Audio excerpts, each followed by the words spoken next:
வணக்கம், இது தமிழ் குரல். நான் உங்கள் சத்யராஜ்.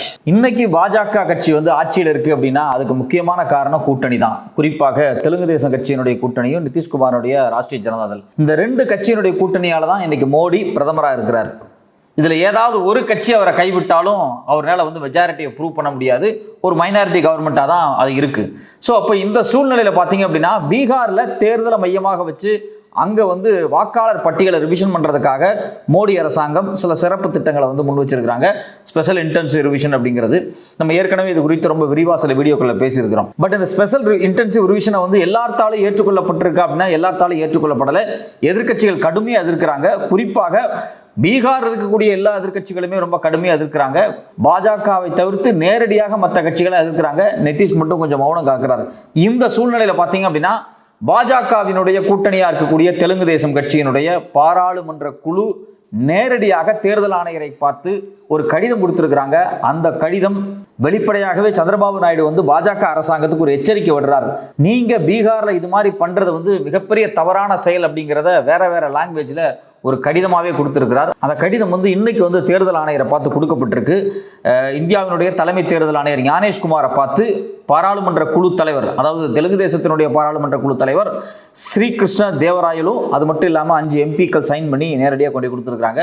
அந்த கடிதத்தில் மிக முக்கியமான 5 விஷயங்களை பற்றி அவங்க பேசியிருக்காங்க. அந்த 5 விஷயங்கள் என்னென்ன அப்படின்னு நம்ம பார்க்கறதுக்கு முன்னாடி ஏன் தெலுங்கு தேசம் கட்சி போய் நேரடியாக பாஜகவுக்கு எதிராக இப்படி ஒரு கடிதத்தை கொடுக்குறாங்க? பாஜக பீகார் தேர்தலில் ஜெயிக்கணும் அப்படிங்கிறதுக்காக சில குறுக்கு வழிகளை ஃபாலோ பண்ண முயற்சி பண்றாங்க.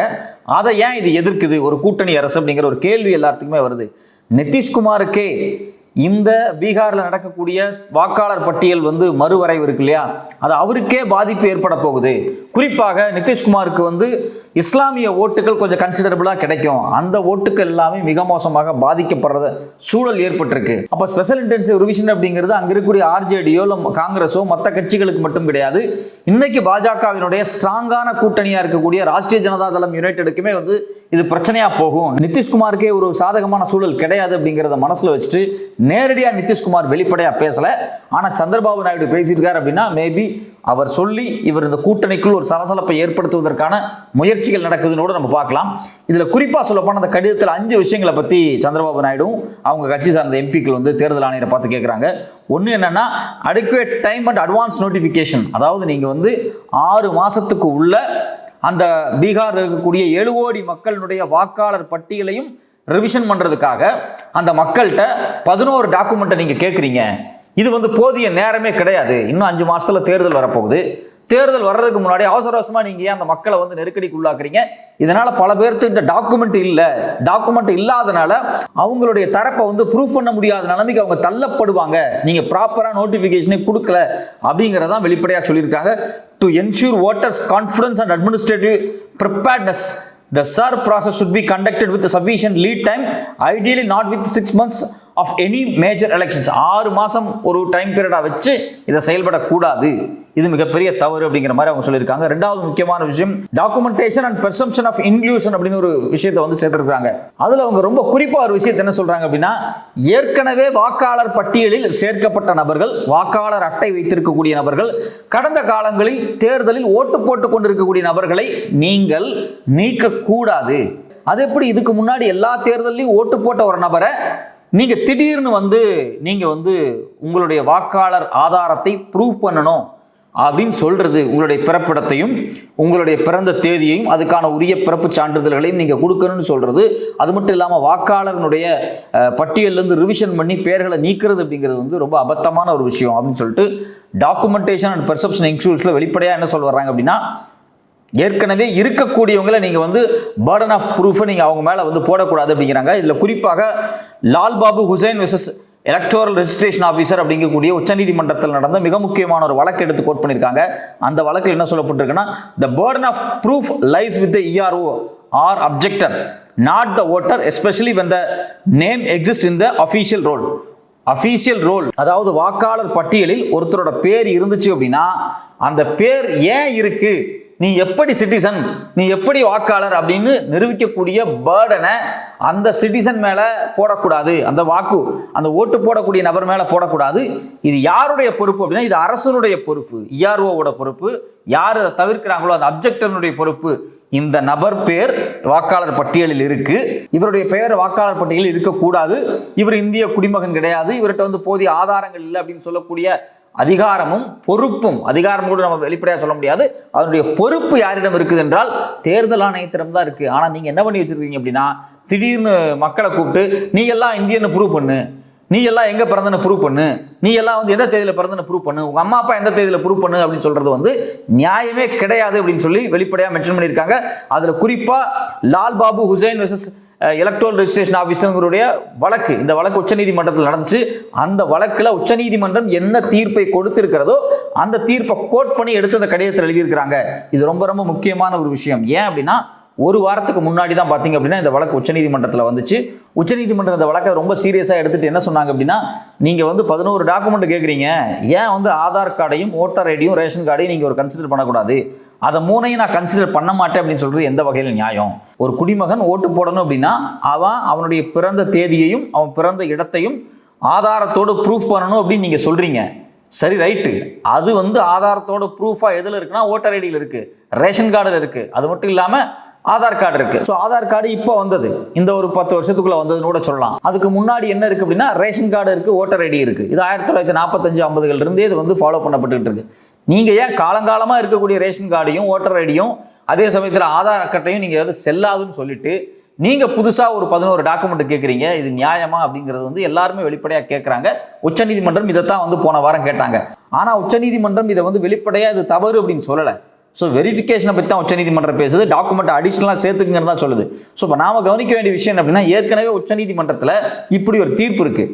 ஒருத்தருடைய வாக்காளர் உரிமையை, அவருக்கு ஏற்கனவே இந்தியா தேர்தல் ஆணையம் கொடுத்திருக்கக்கூடிய உரிமையை நீங்கள் பறிக்க வேண்டும் என்றால் அந்த பர்டன் ஆஃப் ப்ரூஃப் அவங்க மேலே போடக்கூடாது, அதை இஆர்ஓ எடுத்துக்கணும் அப்படிங்கிறத சொல்றாங்க. இது உச்சநீதிமன்றத்தில் விவாதிக்கப்படுமாங்கிற ஒரு கேள்வி வந்திருக்கு. மூணாவது முக்கியமான விஷயம்னா clarifying the scope of sir, அதாவது ஸ்பெஷல் இன்டென்சிவ் ரிவிஷனுடைய ஸ்கோப்பை கிளாரிஃபை பண்ணுங்க அப்படின்னு வந்து கேட்டிருக்காங்க. அதாவது இன்னும் ரொம்ப நுட்பமாக சொல்ல போனால், ஒரு வாக்காளர் ஓட்டு போட போறாரு, அவருக்கு தேர்தல் ஆணையம் ஏற்கனவே வாக்காளர் அட்டை கொடுத்துருக்குறாங்க. இப்போ நீங்கள் என்ன சொல்றீங்க, அந்த வாக்காளர் அட்டை செல்லாது, நீ திரும்பவும் உன்னை ப்ரூஃப் பண்ணு, அதுக்கு 11 டாக்குமெண்ட் கொடுன்னு நீங்கள் கேட்குறீங்க. இங்கே ரொம்ப முக்கியமான விஷயம் என்னன்னா, அவங்களால அந்த டாக்குமெண்ட்டை இமீடியட்டாக ப்ரொவைட் பண்ண முடியலை அப்படின்னா நீங்கள் என்ன சொல்றீங்க அப்படின்னா, அவங்களுக்கு நான் வாக்குரிமை தரமாட்டேன் அப்படின்னு சொல்றீங்க. வாக்குரிமை தரமாட்டேன்னு சொல்றதுக்கு உங்களுக்கு என்ன அதிகாரம் இருக்கு தேர்தல் ஆணையத்திற்கு? ஏன்னா ஒருத்தனுக்கு வாக்குரிமை தரப்படவில்லை என்றால் அவன் இந்திய குடிமகனே அல்லன்னு அர்த்தம். அதாவது 18 வயசுக்கு தாண்டின எல்லாத்துக்குமே வாக்குரிமை, 18 வயசுக்கு உள்ள இருக்கிறவன் இந்தியாவோட சிட்டிசனாக தான் இருப்பான். அவன் ஓட்டு போடலைனாலும் இந்திய சிட்டிசன். ஆனால் 18 வயசை தாண்டின ஒரு நபர், அவனுக்கு ஓட்டு போடுறதுக்கு உரிமை இல்லை, அவன் ஓட்டு போட முடியாது. இந்திய மண்ணில் இருக்கக்கூடிய ஒருத்தன் 18 வயதை தாண்டின ஒருத்தன் ஓட்டு போட முடியாது, அவனுக்கு ஓட்டர் ஐடி தரமாட்டேன் அப்படின்னு சொல்றது சிட்டிசன்ஷிப் பிரச்சனை. அது சிட்டிசன்ஷிப் பிரச்சனையை தேர்தல் ஆணையம் கையாளலாமா அப்படிங்கிறது தான் ரொம்ப முக்கியமான ஒரு கேள்வி. அதனால தான் இவங்க பார்த்தீங்கன்னா இதனுடைய ஸ்கோப்பை என்னன்னு சொல்லுங்க, ஓட்டு போட முடியாதுன்னு சொல்றீங்க, அதனால குடிமகனே இல்லைன்னு நீங்க ப்ரூவ் பண்ணா உண்மையிலேயே ஒருத்தன் குடிமகனா இல்லையா அப்படிங்கிற முடிவெடுக்கக்கூடிய இறுதி அதிகாரம் தேர்தல் ஆணையத்துக்கு இருக்கா, இல்லை இந்தியாவினுடைய ஹோம் மினிஸ்ட்ரின்னு சொல்லக்கூடிய உள்துறை அமைச்சகத்துக்கு இருக்கா, யாருக்கு இருக்கு அப்படிங்கிறத தான் சொல்றாங்க. நீங்க என்ன நோக்கத்திற்காக, உங்களுடைய ஸ்கோப் என்ன, அது தெளிவாக சொல்லுங்க. ஒருத்தனை சிட்டிசன் இல்லாமல் பண்றதா, இல்லை ஒருத்தனை ஓட்டு போட முடியாம, அதாவது அந்நியர்களை ஓட்டு போட விடாம தடுக்கிறதா, என்ன ஸ்கோப்னு கிளாரிஃபை பண்ணுங்க அப்படிங்கிறாங்க. அந்த ஸ்கோப் என்னன்னு நமக்கே இது வரைக்கும் புரியல. பாஜக அரசாங்கம் என்ன சொல்றாங்க அப்படின்னா, இல்லை வெளிநாட்டிலிருந்து நிறைய பேர் மைக்ரேட் ஆகி பீகாருக்குள்ள வந்துட்டான், வெஸ்ட் பெங்காலுக்குள்ள வந்துட்டான், அவன்லாம் ஓட்டு போடுறான், தேர்தல் ஆதார் கார்டு வச்சிருக்கிறான், அவன்லாம் வந்து வாக்காளர் அட்டை வச்சிருக்கிறான், அதனால தான் நாங்கள் செக் பண்ணுறோம் அப்படின்னு சொல்லி இந்த மோடி அரசாங்கம் சொல்லுது. இதில் குறிப்பாக வந்து தேர்தல் ஆணையமே என்ன சொல்கிறாங்க நேற்று அப்படின்னா, நேபாள், பங்களாதேஷ், இது மட்டும் இல்லாமல் இன்னும் சில நாடுகளில் இருந்து வங்காளி மொழி பேசக்கூடியவங்க நிறைய பேர் வந்து உள்ளே வந்துட்டாங்க, இதெல்லாம் நாங்கள் செக் பண்ணுறோம். ஃபாரினர்ஸ், இன்ஃப்ளூரேட்டர்ஸ் அப்படிங்கிற வார்த்தையெல்லாம் பயன்படுத்துகிறாங்க. ஸோ இது எல்லாமே சரியாக இருக்கட்டும், இது எல்லாமே சிட்டிசன்ஷிப் சார்ந்த பிரச்சனைகள். இந்த சிட்டிசன்ஷிப் சார்ந்த பிரச்சனைகளினுடைய இறுதி முடிவை எப்படி தேர்தல் ஆணையம் எடுக்க முடியும்?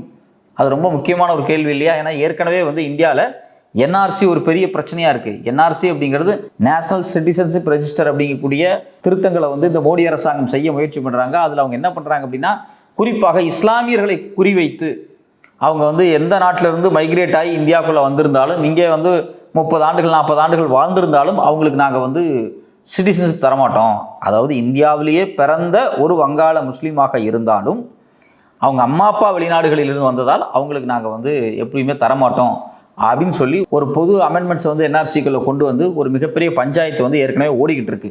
இப்போ தமிழ்நாட்டை பொறுத்த வரைக்கும் ஈழத்தமிழர்களுக்கு வந்து குடியுரிமை கிடையாது. அவர்கள் இந்துவாக இருக்கும் பட்சத்தில் கூட அவங்களுக்கு குடியுரிமை கிடையாது. நீங்கள் என்ன சொன்னீங்க, பாகிஸ்தான்லேருந்தும் ஆப்கானிஸ்தான்லேருந்தும் அது மட்டும் இல்லாமல் பங்களாதேஷ்லேருந்தும் வந்தால் கிறிஸ்டியனுக்கு கூட நாங்கள் வந்து குடியுரிமை கொடுக்குறோம் அப்படின்னு சொல்லி பெருமையாக பேசுனீங்க. நல்ல விஷயம் தான், கிறிஸ்டியனுக்கு கூட குடியுரிமை.